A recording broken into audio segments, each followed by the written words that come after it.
So today it's a great honor as an ardent fan for me to introduce our guest speaker. Rigorous, precise, conscientious is how Professor Jean Dosset, the French immunologist and Nobel laureate, his mentor, describes him. Endearing, down to earth, easy to approach, a genial personality having a zest and passion for life that is infectious. I know not a word that we want to use now. One could go on with encomiums to describe this highly respected scientist and son of the soil. Well, our president claimed that he belonged to Chettinad, but having spent a large part of his accomplished career here in Madurai, I would say Dr. Pichappan is also a son of Madurai. And as part of the Department of the School of Biological Sciences and as professor of immunology, though technically he was born at Shanmuganathapuram to Ramaswamy and Devanai, தவம் கடந்து பெத்த குழந்தை அப்படிம்பாங்க. So 8 years after the elder daughter, the parents had the joyous occasion of having this little child who from a very young age had a great bent of mind towards science. So though it is customary in Nagarathar community for a son, that too an only son, to carry on the father's business interests, seeing the child's interest, the father allowed him to pursue science, and we all got lucky. He did his BSc from Azhagappa University, Karaikudi. Very interesting that he got married in the second year, and before completing his third year BSc, was blessed with Valliyappan. He pursued his MSc at Tyagarajar College, Madurai, and before he completed his MSc, he was blessed with Karpaga Meenal, a loving daughter who was my classmate in school. And he went on to do his PhD in Madurai Kamaraj University. And I am told that during his convocation, our Rotarian Ramasamy was a small, cute kid of around 3 or 4 probably. So when talking about his academic career, his daughter today told me that her father had so many opportunities of how he used to intern during his holidays at France in the laboratory of Professor Jean Dosset. But whenever asked why he didn't pursue other lucrative opportunities, research opportunities, mind you, abroad, he always said family and country come first. So after having a glorious career in Madurai Kamaraj University post his retirement in 2006, he undertook a global assignment, the Genographic Project funded by the National Geographic, IBM, and the Ted Wade Family Foundation USA, tracing human migration through the ages. I had the privilege of attending his keynote speech at the plenary at the 10th World Tamil Conference, Chicago in 2019, where he co-presented with Dr. Spencer Wells, the director of the Genographic Project, on the Dravidians a few millennia ago, leaving a jam-packed audience stunned with the words, "Wells, folks, but we all came out of Africa." His tracking of Virumandi Andi Thevar to Uslambatti near Madurai as a living descendant of an out-of-Africa Homo sapien from 65,000 years ago made headlines the world over, featured in the National Discovery Channel in a document titled Journey of Man in 2002, The Story of India in BBC in 2007, and Peopling of Tamil Nadu, a Sun TV presentation in 2013, took complex genetic science to the common man. I had the fortune of more recently attending his lecture on a very fascinating genealogy tree of the Nagarathar delivered at the Rotary Club of Coimbatore Central. And from 2010 to 2016, Dr. Pichappan was the Director Research at Chettinad Academy of Research and Education at Chennai, where he established a state-of-the-art research facility for human genomics, microbial genomics, nano and biotechnology as an interface between biomedical research in evaluating disease risks and environmental pollution monitoring. From 2019, on the invitation of the Tamil Nadu government's archaeology department, he has been acting as advisor to the ADNA program, that is Ancient DNA program, in the wake of the exciting recent findings like that of Kiradi, and he has been appointed honorary visiting professor at his alma mater MKU to coordinate and oversee the setting up of a state-of-the-art ADNA lab funded by the UGC and Tamil Nadu state government. The coming years will be very important for him and the country in understanding the pride and antiquity of the Tamils he feels. As Vice President of the Nilgiri Adivasi Welfare Association, he continues his research on tribal health. Well, it is a very long list. I will stop here.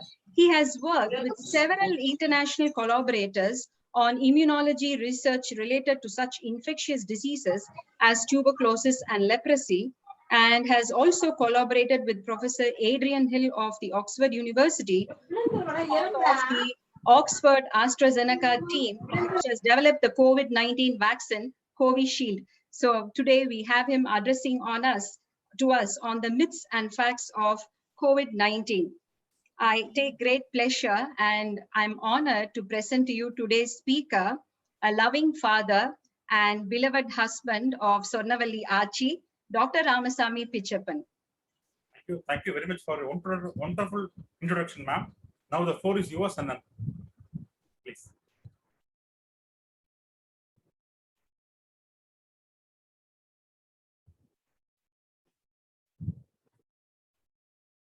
Ramanathan, Chitra, and other fellow Rotarians from India, and also my friends from Germany. This probably is a memorable event, I would say, because we planned for some studies in COVID alleviation by using nutraceutics with German collaboration. So that is more timely that we have this, and I can take into confidence the Rotary West to execute that project in the field level. I will come to you maybe in another 2 weeks' time regarding the exact program that we charted out. It is quite simple to say that there are so many natural remedies available, especially in India and China, and these are all being used in the Western countries, and also they have been marketed, but very little used in the teaching and treating the patients in India. So through the course of my lecture, I would tell about that, and some of you might turn into entrepreneurs or philanthropists in due course of time to serve the humanity, which is one of the major objectives of the Rotary Clubs of the world. Let me present my screen and keep on moving so that always the visual impression is a better impression. Yeah. Okay, right. So when my son asked me for the topic, I said the facts and myths. And he said myths and facts. That is what was announced. Okay. The facts will stay forever. Myths will disappear. So I wanted to put it this way.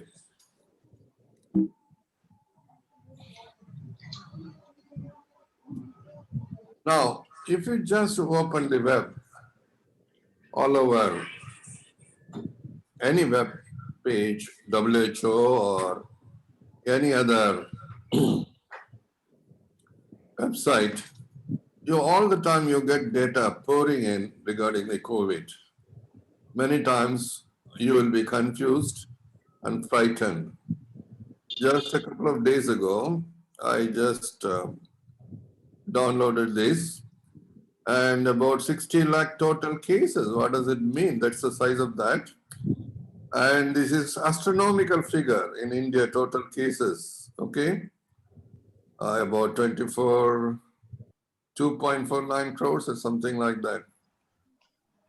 Now, what does it all these mean?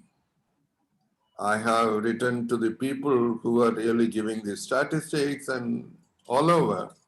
But still, the governments and the WHO many times seems to present the data in that inadvertently they frighten the people, in my belief. So what are the facts and myths? Now, one, okay, the virus can infect everybody, and but the problem is all the infected will die or may die. That's not really the truth. It's a myth.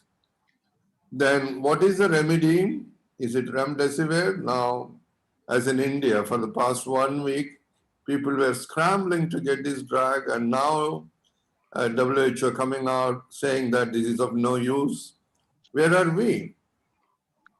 What is that? Is it really a sales design of the informed and well-informed countries? Then the question is whether everybody requires oxygen, everybody infected requires oxygen. Then either whether it is the lockdown is the only solution, or can we have the options? Then whether the vaccine is a panacea, it can take care of everything. Okay. Then is, okay, is it a war room-like situation? And which one commander in charge? Earlier days in the war room, the commander in charge will give and issue orders that may be right or the wrong. That depends on the winning of the war. Well, some of the facts are, it is a viral disease, yes, but it is not new. It is something similar to severe acute respiratory syndrome or Middle Eastern respiratory syndrome, similar to that. So, the pandemic situation is created. Unlike the earlier diseases, this is much more virulent, or it spread faster. And now the WHO, after 1 year, they have come out that it is an aerosol rather than the droplet infection. For example, if there is a patient or if there is somebody who is having COVID, still not having the symptom, but the viremia is there in him, then the virus can be floating in the room for more than about 3 hours. And if it is, it depends on the atmosphere and then also the other climatic conditions. Then the stages of immunity, yes, in terms of immunology, there are different stages that the body reacts to the infection. I will come in a minute to that. Then another one is more soothing effect is that it is less than 2%, 1.6 or some percentage of the people who contracted this only die. That is a kind of issue, admitted only die. Then another fact is that the transmission of this virus, that in 2 weeks of start of the epidemic or pandemic last year, I gave an interview to Times of India and said that it won't die down with one cycle, it will stay with us for a few more cycles. Usually, any viral epidemic will stay in circulation for a couple of years, and it is seasonal as well. So now, again, another comfort is not all infected have the same kind of treatment. The physicians know that better, because in most of the times it is the body's reaction that creates havoc rather than the infection per se. Coming to that, it is also a fact that it is the inadequate infrastructure which has really made this smelly. Now, and also in a country like India, we have not put to use the complementary medicines available in our hand for some reason or other. Probably everybody is taken by surprise and confused. So now how to help and stop spread. தூவாங்க. The lockdown, yes, that is essentially to restrict the movement. Because this being the aerosol, it can spread easily. 40 years ago, WHO came out with a bulletin saying that if there is a patient in a long haul plane more than 6 or 8 hours, then the chances of others in the plane, 160 or 180 people, getting infected is almost 100%. Now, the only thing is open the essential supplies. Yes, that has been done. And industry need to work. And here, one thing is still missing. We mentioned it earlier also. The industries has the onus to maintain their employees in the local site, feed them, and then get the things done. This is where the migrant workers problem in Tamil Nadu stems and then resulted in the spread of infection. Then it is good that no mass or fast and sit, walk down. A strict 2 weeks lockdown will do wonders. Then the hygiene, hand and face mask, already the government is stipulating. It's difficult that the people follow. And all the more essential is stay where you are. I heard some time ago some gathering of 40 people in a betrothing ceremony there in Coimbatore resulted in about 70% of the people attending that getting COVID. Now, essentially, don't really plan any travel to other places. And all the more in the recent times, even I think in today's paper also, they started mentioning, you live in a well-ventilated room, walk in the open space, have greeneries at home so that you have more oxygen during daytime oxygenation. It's good for lungs. Now, these are some of the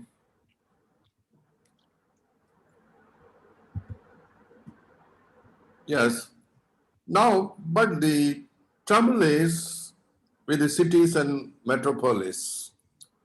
The villages, yes, good. The chances of getting cross-infection is less. But in cities and metropolis, we cannot avoid this. That's where the problem came in, and the Bombay, and then Delhi, Chennai. And slowly it has now spread to the peripheral cities and the villages. If it is a city, I would say stay put into a flats or houses. But still the problem is a small corridor and 6,000 or 600 or 800 square feet living space. The chances of transmission is great.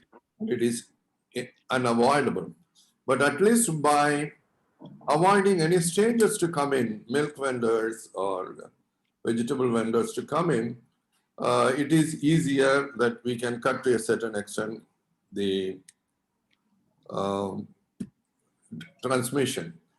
So if there is any symptom, isolate yourself and get treated promptly. Many of these are known to you. And no socializing and take healthy food, clean home every day. Okay, these are all routine things. And as far India is concerned, the sunstroke is another issue during the summer. That's where most of the viral episodes, they flare up. This is where the Mariamman Tiruvalla, the period kondaduvanga. So the remedial measures for exhaustion, you take it up, and there are many in naturaceutics like even tender coconut and so on. Now, I will present you some of the statistics, bewildering statistics from WHO. This is the coronavirus dashboard. A couple of days ago, I downloaded. Look at the epidemic from the last March on in Americas. And there are 3 spikes. And it is about 2 million is the maximum. The same with 2 in Europe as well. Only thing is, like Americas, it doesn't have the first hump, but the second and third, the second and third overlap, and it looks like the 4th one. And Southeast Asia, including South Asia, India, you see the first spike and then another spike only now, a couple of last week probably. Now it is coming down. But in Eastern Mediterranean, again, you have almost 3 spikes, almost similar to and coinciding with the Americas. What does it mean? I would interpret this data, one, in terms of people traveling a lot for tourism from one place to another, and then also the business. So originally, the spread of the Wuhan virus to Italy is attributed to the Chinese people, workers there in Italy, doing some missionaries and so on, and the connection. And as an immunogeneticist, I also view in a different way, and I interpret that South Asians stand entirely different from the other 3 places. And if you just take the commonality of the other 3 places, other 3 continents, it is more of a Central Asian gene pool that expanded.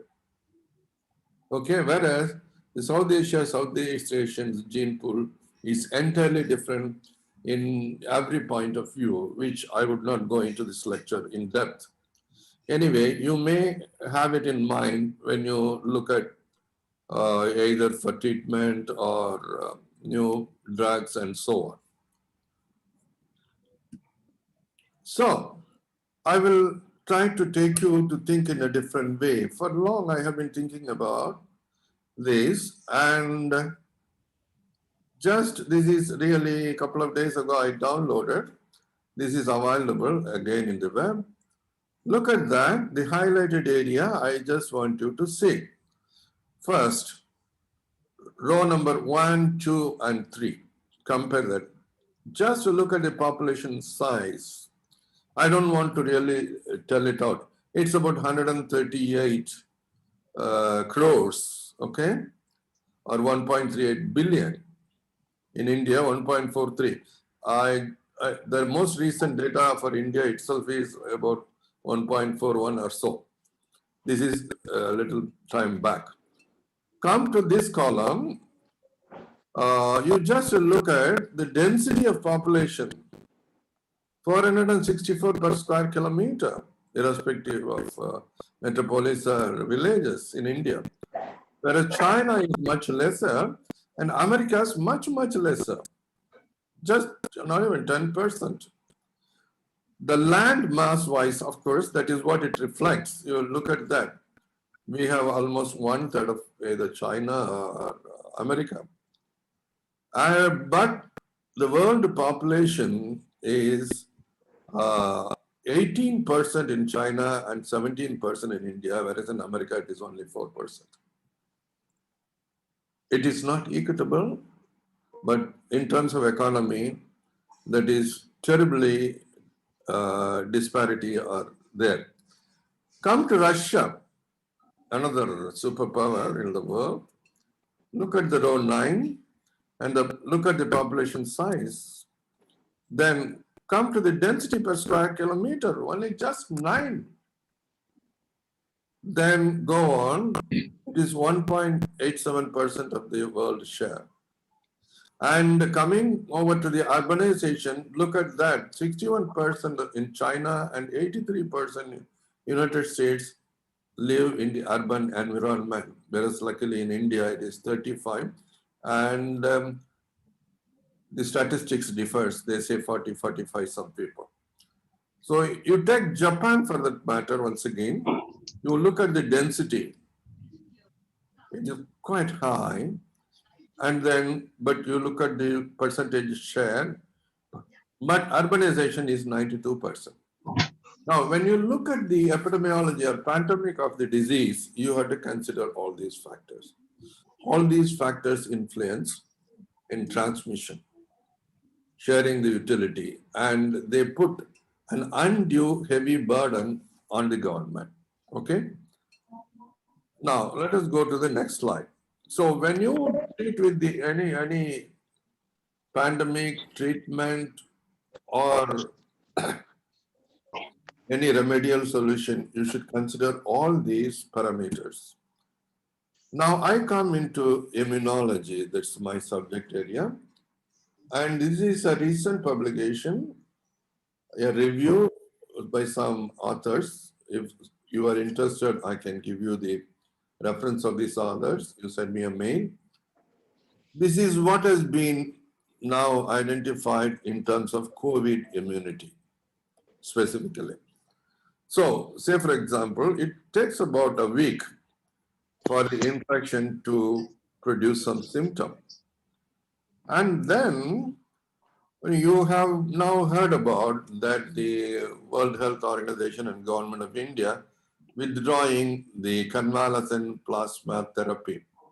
There are controversial statements. Originally, they said it is useful. Now they say it's not useful. So it is simply the antibody of this type, IgG type or IgM type. They get from a patient who are already experienced, who have experienced the disease. So their blood will have these antibodies.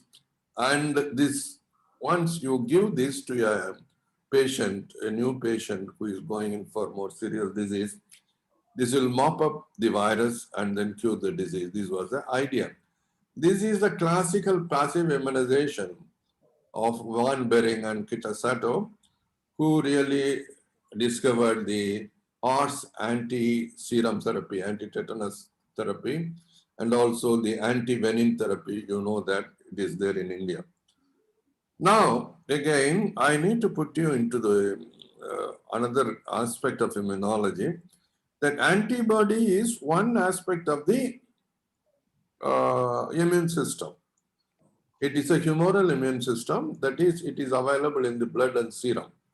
Whereas another armory or policeman or military of our body are called lymphocytes, mononuclear cells. And we have so many different types, CD4, CD8, and so many different types. And essentially, these two play a major role in identifying something as a foreign, presenting this foreign material to the immune system in a palatable way, and also directly killing the viral infected cells, epithelial cells or other things. And this has been proved in HIV that this is the most important arm of the immune response that controls the virus.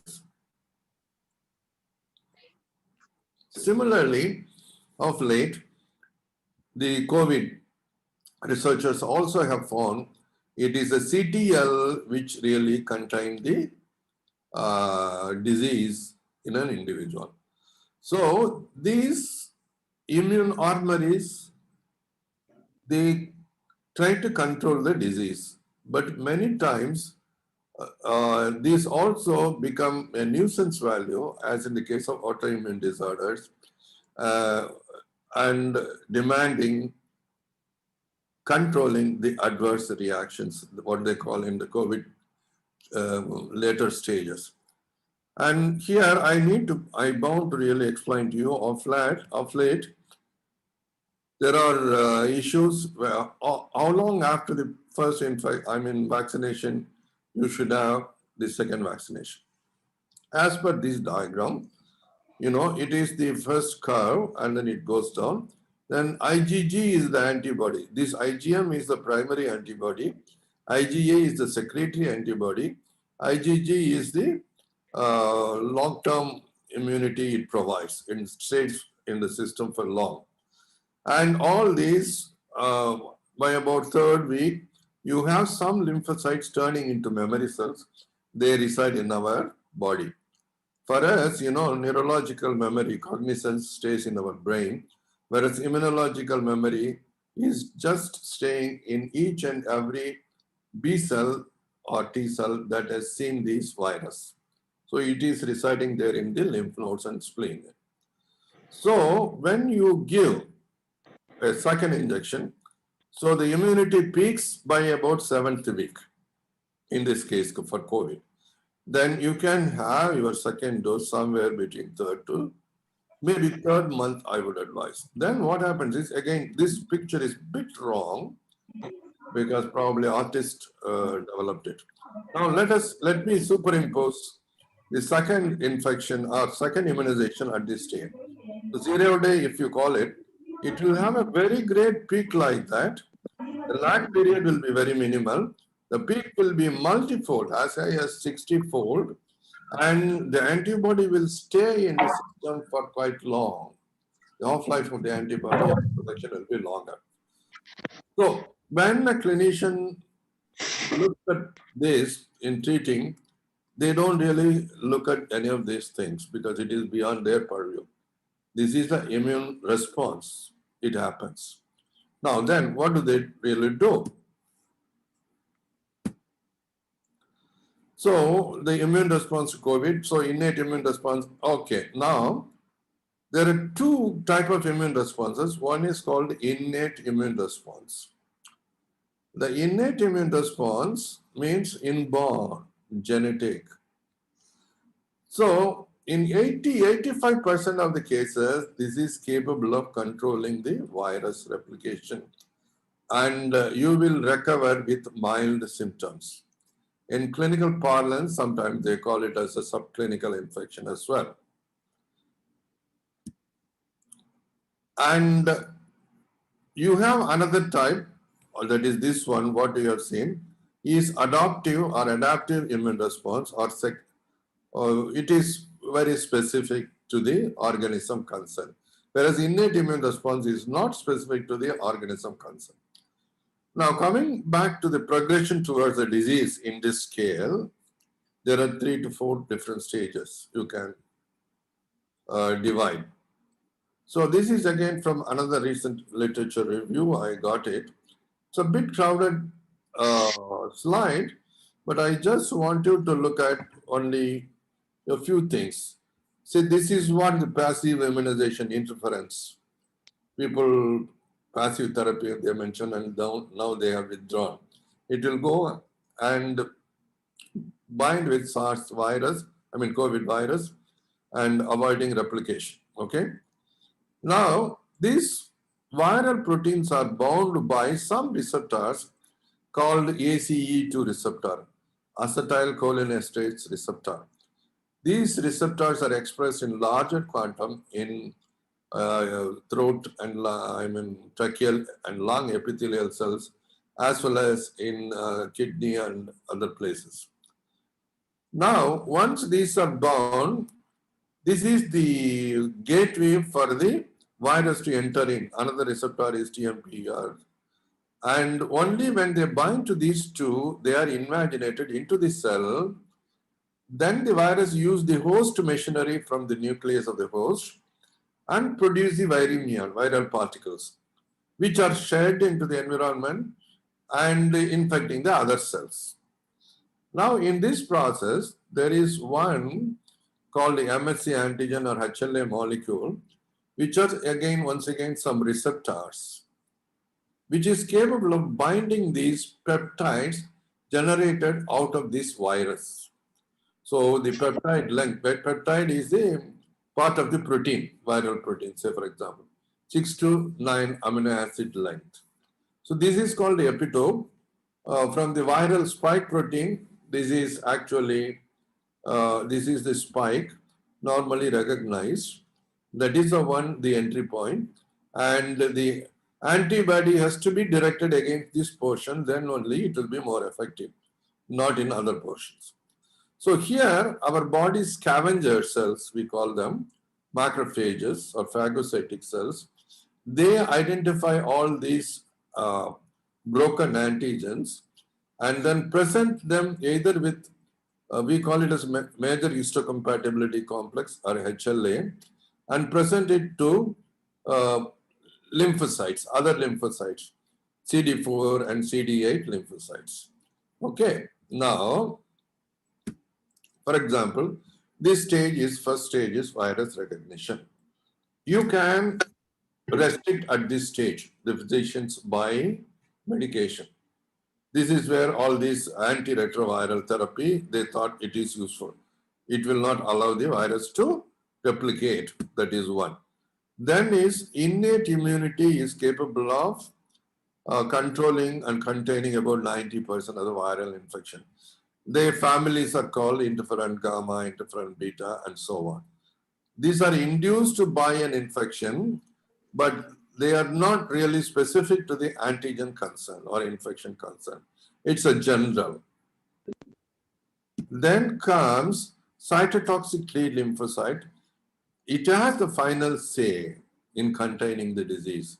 It is not really the antibodies, because antibodies and neutralizing antibodies were the first to be described earlier days by the microbiologists. But now they say the long-term immunity is by cytotoxic T lymphocyte. This has been proven in plenty in HIV also. Then this is called cytokine storm. In this process of cell-to-cell communication of various lymphocytes, they do produce many cytokines, that is dispersible molecules which communicate from one to another. They go cranky sometimes, and you get plenty of cytokines and mediators released to the environment. The purpose of this is to induce inflammation in the local site where the infection is there. If the virus is there throughout the body, then everywhere it is going to be inflamed. Okay? So this is what the physician is trying to, at the last resort, in the fourth stage or third stage, they try to control by using these steroids and other therapies. Okay? So in other words, it is the CD8 positive T cells, MHC class 1 restricted, we say, that is more final in containing the disease. And CD4 positive cells, they sometimes turn out and result in the cytokine storm. So this is the pathology of the viral infection, COVID infection, that is the immunopathology. And the doctors cannot really ask at that time the question. He should really contain the symptom and syndrome so that the patient is comfortable. Okay. Now, this is where when you immunosuppress heavily, being a tropical country, India, you have the black fungus of late people have started talking about, you know. So these just enter in and enter to the eyes, nose, everything, and goes to the brain finally. So the MHC class 1 restricted, I already mentioned. The other one is MHC class 2 mentioned. Now, this is a slide again I lifted from the review. The inflation of pneumonia and severe respiratory failures. These are all known to the physicians, but still, I just wanted, if somebody wants to see that at the later time, you can do that. There are two different kinds of syndrome. One is a macrophage activation syndrome with the elevated IL-1 beta, TNF alpha, IL-6. This is the IL-6 normally. They quantify to tell whether you are progressing, how far you are progressing, and so on. And then immune dysregulation. Immune system is there, but the infection dysregulates that. Again, similarly, the same thing. Here, the decreased Th17 cell, and so on. So it is an acute respiratory distress syndrome. So you understand, earlier that you go to the doctor, you get it properly diagnosed and get it appropriately treated, there is no need for panic. But it sometimes in some people, it progresses so fast, or some people ignore the warnings, then they end up in this failure. So I'm going to really spend some time telling that our host innate immune response is more important than other things. So infection most of the time do not progress towards the disease. Clinicians know infection is something and disease is something. Okay, now I published in 2015 paper, Not All the Infected Develop the Disease, a Lotus and Coctus model. This was published in this journal in 2015. And what it says is, if you are infected, in 90% of the cases, it will not lead to a disease. Be it leprosy or be it TB, it is the same. For example, the case of TB and leprosy, for example, when one identical sibling is infected by this disease, you wait and see whether the other sibling develops the disease. And the concordance rate is about 85%. These are all 40 years ago, these have been shown. That implied the genetic hypothesis. Whereas nowadays people just simply ignore that. This is called the lily, or lotus. You can grow that only in water. Whereas this is cactus. The cactus can be grown only, or they grow only in dry area. So the milieu wherein this bug grows is more important. So the issue here is the raw, earlier days called this as the seed and the soil policy. To grow a good plant, you have to have a good seed and you have to have an appropriate and good soil. This is what is happening in the case of TB. This is what is happening in the case of COVID. If your host, your body, your genetic composition is appropriate, the bug will grow in you. Otherwise, it will not. This is where the immune system come in and play. So, the immunogenetic dictum is not all the infected develop the disease. Now, in 90% of the cases, they recover without any intervention. I mentioned to you. This is where the ACE2 receptor I am going to introduce in the next slide. Now, one thing that confuses me for very long and till this, since the start of this epidemic was, the moment that somebody shows an RT-PCR positive, they are branded as the cases. In my opinion, the bug has entered into their body and it is there in the system, in the throat. You identify that. That is entry point. That doesn't mean the fellow has invaded the country or the host. So, this is what is frightening. The people infected, that's what test, and test. It's a good salesman idea to get the test done. Now, of these, only 10% of the cases infection may be established, and 5 to 7% with the appropriate protective adaptive immunity, as I explained earlier, it takes care of CTLs, especially, maybe antibodies also, milder cases. And only in less than 2% adverse reactions take place and death occurs. So there is no need for undue panic of any kind. Only thing is we have to follow the advisories. Now, one another big question as a immunogeneticist is to protect this just 2%. In the case of leprosy, for example, or tuberculosis, the incidence rate is about 1.7 or 2 of 10,000. To protect this, should you vaccine all the rest 98% of the people? So for 2 people, we are going to spend 1,500 rupees.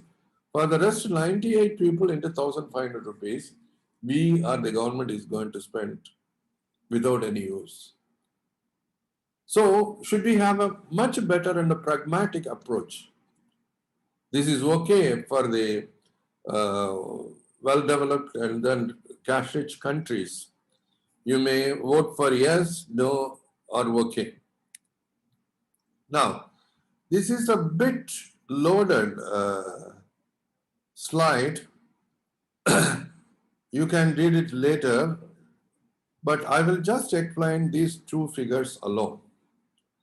One is, the first one, this is the map of India showing the ACE2 receptor, one particular SNP we call it, there is a genetic T allele, okay?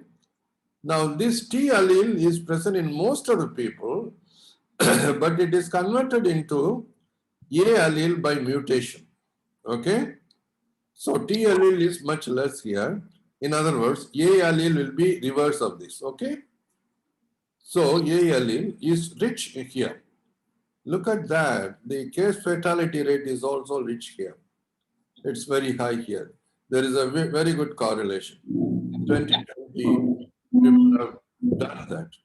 So in other words, it depends on what type of ACE2 receptor you have inherited from your father or mother.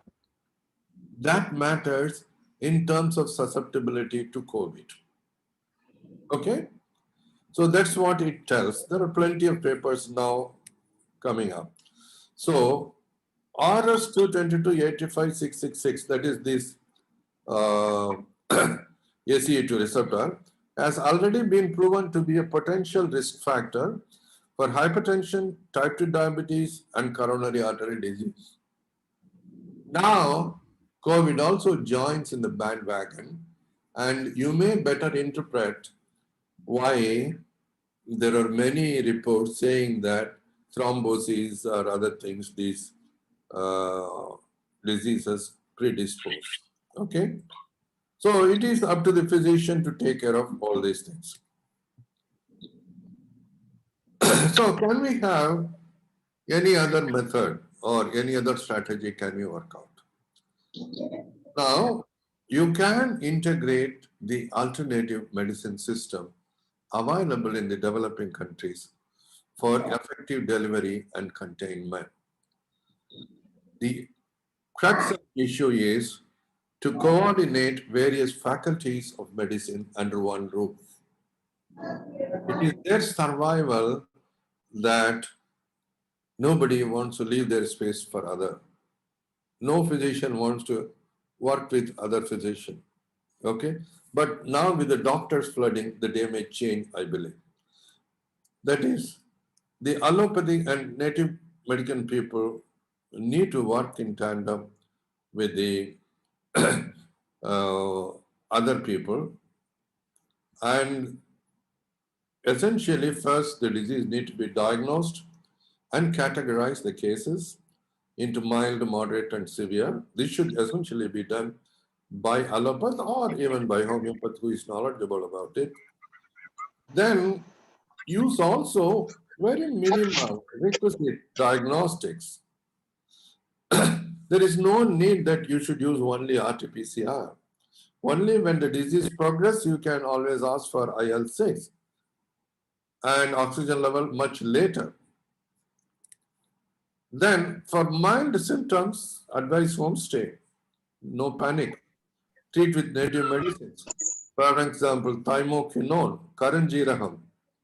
It has been shown as my German colleagues as a very effective remedy. And just for take 1 teaspoon for thrice a day for 1 week, it really makes you all right. It recovers faster, even otherwise. The Pakistanis and Egyptians have done the trial on this. And it doesn't allow to progress towards very severe disease.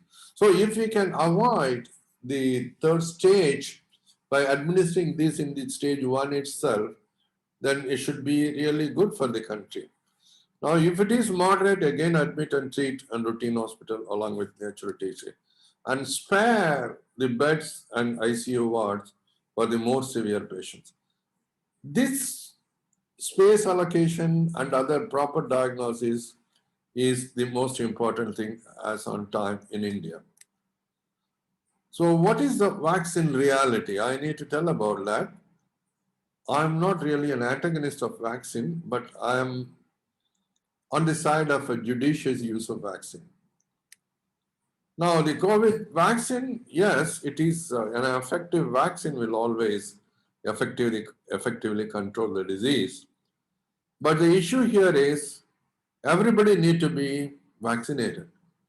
If I remember correct, some 35 years ago, when Sundarbandian was there, Mr. Sundarbandian of Pandian Hotel was there, I spoke there and then I just told them in that meeting that polio cannot be controlled by just Rotary here and there giving the polio vaccine. Then probably this was discussed, and that is how the Polio International took it, and then 100% immunization program went on. So the timing, logistics, and availability, we are in that crossroad. Then even if a pocket is not vaccinated, there will be a reservoir, and after a couple of years, this will always break up. This is what in the case of smallpox, they eradicated the smallpox from the world, okay? Now, can the disease be controlled by other logistics? That is what I just discussed in the earlier one. Thymoquinone, the nutraceutics are immunomodulators or potentiator. And isolation, of course, lockdown we are doing. Only the other thing we are not doing. For that matter, the tablet called thymoquinone, Thymotaz, I believe, in India from Intas is already available. And also in America, this is also available. But I don't think that anybody has taken it seriously and used it. And the economic burden caused by lockdown, treatment and vaccination can be appreciably reduced by using these alternative medicines or nutraceutics. And the episodic is really, the infection is always episodic, any infection for that matter, and it is going to stay with us for long. Now, I just throw a slide, the cost of vaccinating the world. This is the population size, China, India, United States. With that, it is $11.96 billion we need to vaccinate at the rate of 650 rupees. Okay? Whether government gives, they have to buy or they have to pay to the companies. So finance minister in our budget, the total revenue of the country itself is only about 280 billion. So 12 billion goes for this. Now the lockdown further adds stress on the economy.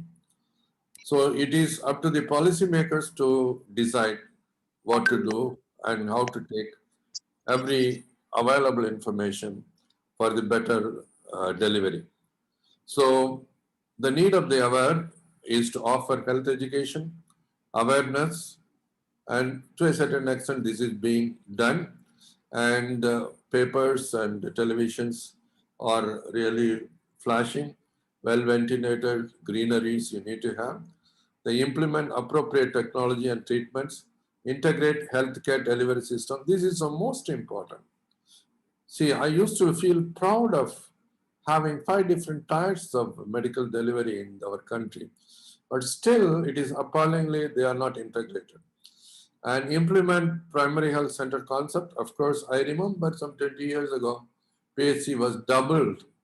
Whether they use they deliver the purpose, we need to introspect.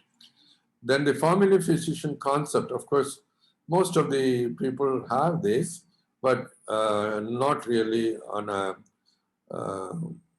regular basis or on a record basis.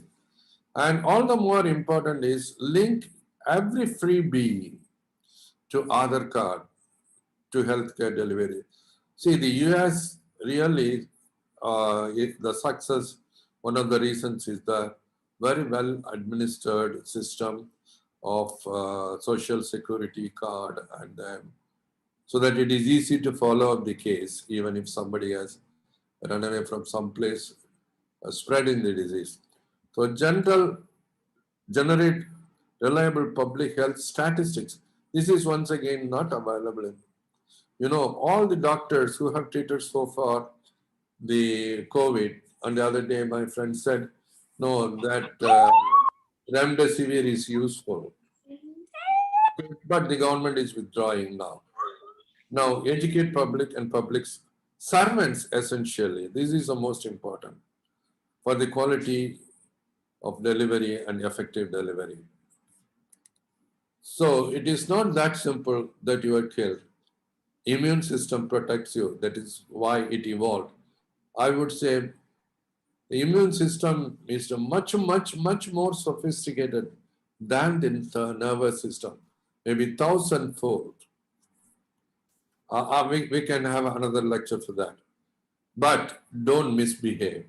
This is the most important. So individual behavior in this pandemic situation is all the more important. Follow all government advisories. This is what I just wanted to share with you. Wish you all good time and safe future. Thank you. Thank you, Ramana.